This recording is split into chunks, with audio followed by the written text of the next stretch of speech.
আসসালামু আলাইকুম। আশা করি আল্লাহর রহমতে সবাই ভালো আছেন। কালকে আমি ফেসবুকে একটা ভিডিও দিছিলাম, পেঁয়াজ রসুন কাটাইছি বুয়ারে দিয়া। এটা এখনও আছে। এই যে পেঁয়াজ রসুনের চোকলা আর কি আমি পানিতে ভিজায় রাখি গাছে দেওয়ার জন্য। তো আজকেও আমি বলছি আদার চোকলাটাও রাখবো, একটু সার করব। এর জন্য আমি বুয়াদের দিয়ে মানে ওর পেঁয়াজ কাটা আর রসুন কাটা দেখে আমি একদম অবাক, যেহেতু নতুন নিচে আগের বুয়াটা দেশে চলে গেছে। তো বুয়াদের তো আমরা পরিবর্তন করতে পারবো না, এত বারে বারে পরিবর্তন করে কী লাভ, তাদের কাজের টেকনিক আসলে সেম, একটু 19-20। তো বুয়া পরিবর্তন করাটা আমার তেমন পছন্দ না। এর জন্য আমাদের নিজেদের একটু পরিবর্তন হতে হবে এবং সচেতন হতে হবে। কিভাবে? আমি 1 কেজি আদা কালকেই পানিতে ভিজিয়ে রাখছি অনেকক্ষণ, 6-7 ঘন্টা ভিজানোর পরে চামড়াগুলো নরম হয়ে গেছে। পরে আমি হালকা মানে দাঁড় ছোপা দিয়ে জাস্ট একটু আঁচড় দিছি।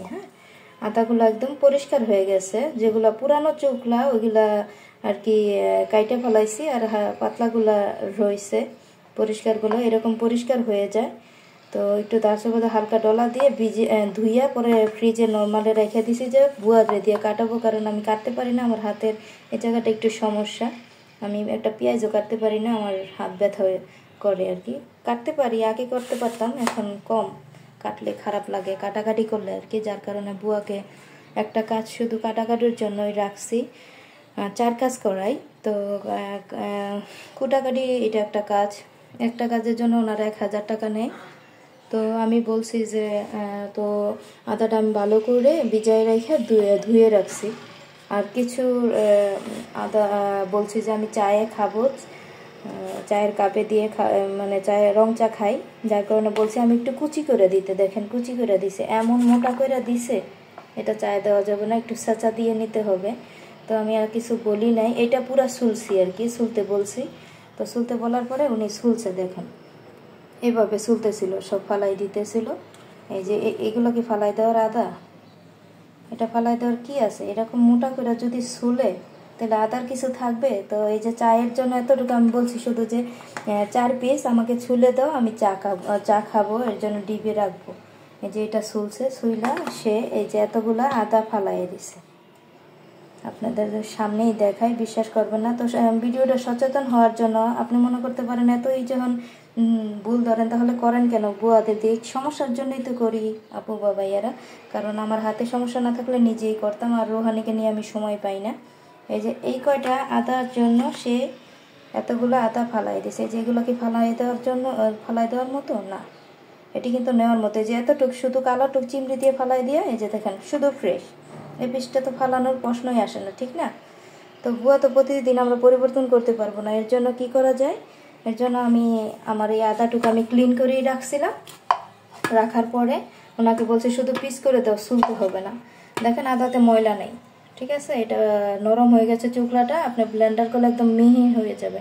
আর সবচেয়ে বড় ব্যাপার হচ্ছে বড় বড় শেফরা দেখবেন, যেখানে রান্নার অনুষ্ঠানগুলো যারা রান্না করে তাদেরকে দেখবেন খুব সুন্দর আদাটা একটু ভালো করে ধুয়ে ছাঁচা দিয়ে ওনারা তরকারিতে দিচ্ছে বা রান্না করছে। তাদের রান্না কি হয় না, সুলতেই হবে?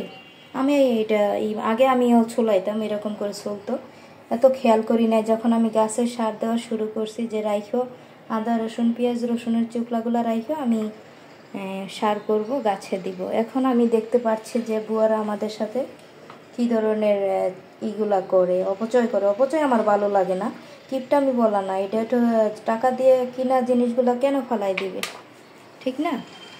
তো আপনাদেরও কি সেম মতামত কিনা জানাবেন। আমি আমার ভালো লাগলো তাই ভিডিওটা শেয়ার করলাম, অনেকদিন ধরে বলছিলাম। তো বুয়া কাজ করে চলে গেছে। আবার আপনি অনেকে মনে করতে আপনি কি বলেন না? হ্যাঁ, আমি সরাসরি বলার পরেও সে এতগুলো, আমি কাছে ছিলাম না। তারপরে দেখি চায়ের জন্য যেটা রাখতে বলছে এটা কাইটে এতটুকু শুইলে এই অবস্থা। পরে যে আদাটা আমি ধুয়ে রাখছি 1 কেজি ব্লেন্ডার করব, এটাকে সে এরকম করে আমি বলছি শুধু কাইটে দাও, তোমার সুলতে হবে না। তারপরে এই যে এটা সরাসরি, এটা পরিষ্কার না, পরিষ্কারই, মানে হালকা আঁচড় দেওয়া, সুলতে না করছি। আমি হালকা আঁচড় দিয়ে রাখছি। ওই যে দারসো বা দিয়ে আমরা মাঝামাঝি করি আর কি, ওইটা যদি আপনি অনেক আদাটাকে 6-7 ঘন্টা ভিজায় রাখেন একটা পাতিলে, আপনাকে ভিজায় রাখলে এই যে দাঁড় সোবা দিয়ে ডলা দিলে একদম আদা পরিষ্কার হয়ে যায়। ঠিক আছে, এটা দিয়ে ডলা দিছিলাম হালকা, এখন পিচ করে দিছে আমি আর ব্লেন্ডার করব এরকম করে। এখন আমি এবার নিয়ে 2বার করলাম, আমি যে খুব করছি তা না, এবার নিয়ে 2বার করলাম। চুকলা সহকারে ব্লেন্ডার করলে তেমন খারাপও হয় না, দেখতে আদা রসুন কালোও হয় না। অনেকে মনে করতে পারেন আদাটা কি কালো হয়ে যায় না আপু, না কালো হয় না। ওকে, সবাই ভালো থাকবেন এবং সবার মতামতটা জানাবেন ইনশাল্লাহ। আসসালামু আলাইকুম।